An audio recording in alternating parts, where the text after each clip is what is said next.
আসসালামু আলাইকুম।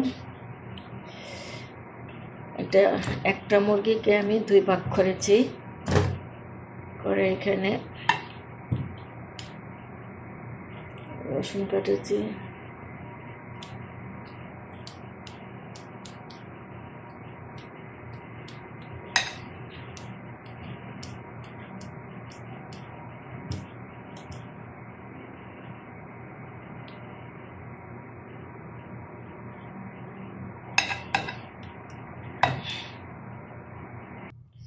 হালকা একটু লবণ দিয়ে মেখে রাখলাম।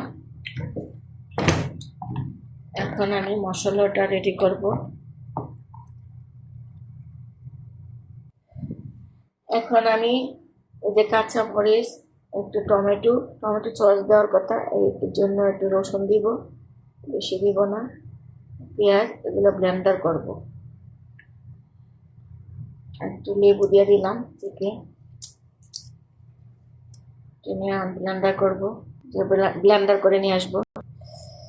যে একটু টক দিয়ে দিলাম, পেঁয়াজ রসুন মশলা দিলাম, এখানে সব ধরনের মিক্সড মশলা, মরিচ, হলুদ, জিরা, আদা, লবণ সব একসাথে দিয়ে দিলাম।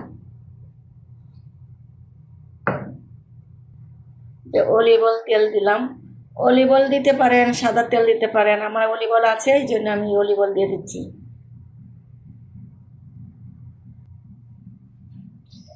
ছোটো এটার মধ্যে ঢেলে নিলাম, যে অলিভ অয়েল তেল দিয়ে মশলাটা একসাথে মিক্সড করব।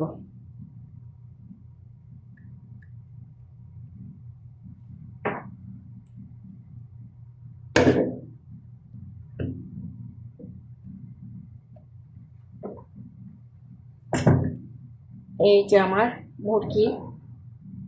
মুরগিটা আমাকে মেশাবো।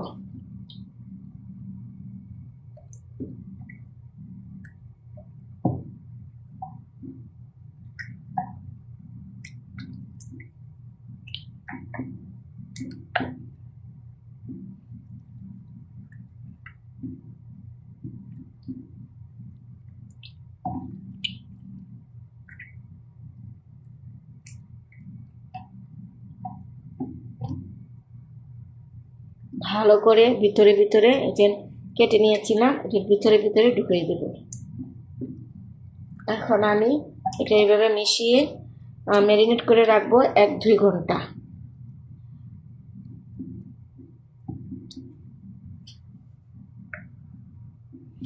এখন আপনি আগে করব এয়ার ফ্রায়ারে করব। আপনি চুলার মধ্যে করতে পারেন, কয়লা আগুন আছে না, কয়লার আগুনের উপরে গ্রিল দিয়ে করা যেতে পারে, কিন্তু আমি এয়ার ফ্রায়ারে করব।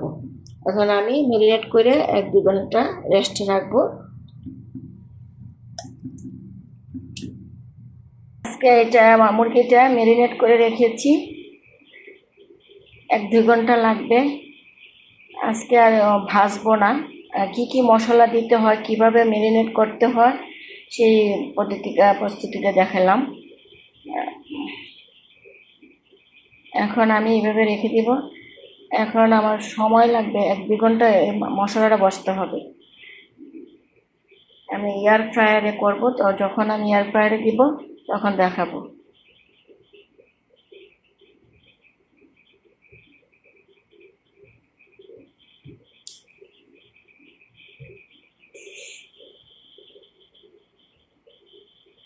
সৌদিরা বলে ফাহামটা বলে মানে কয়লার আগুন আছে না, কয়লার আগুন উপরে গ্রিল বসায়, নিচে কয়লা দিয়ে পরে যে এগুলো আছে না, এগুলোর উপরে এমনি চাপ দিয়ে, মানে মুরগিটা এখানে রেখে চাপ দিয়ে রেখে দিবেন, আস্তে আস্তে হইতে থাকবে। আর যদি কয়লা দেন, কয়লার উপরে এই যে গ্রিলটা রাখবেন, রেখে পরে আস্তে আস্তে কয়লার আগুনে মানে এটা পড়বে। আমিও করবো এয়ার ফ্রায়ারে।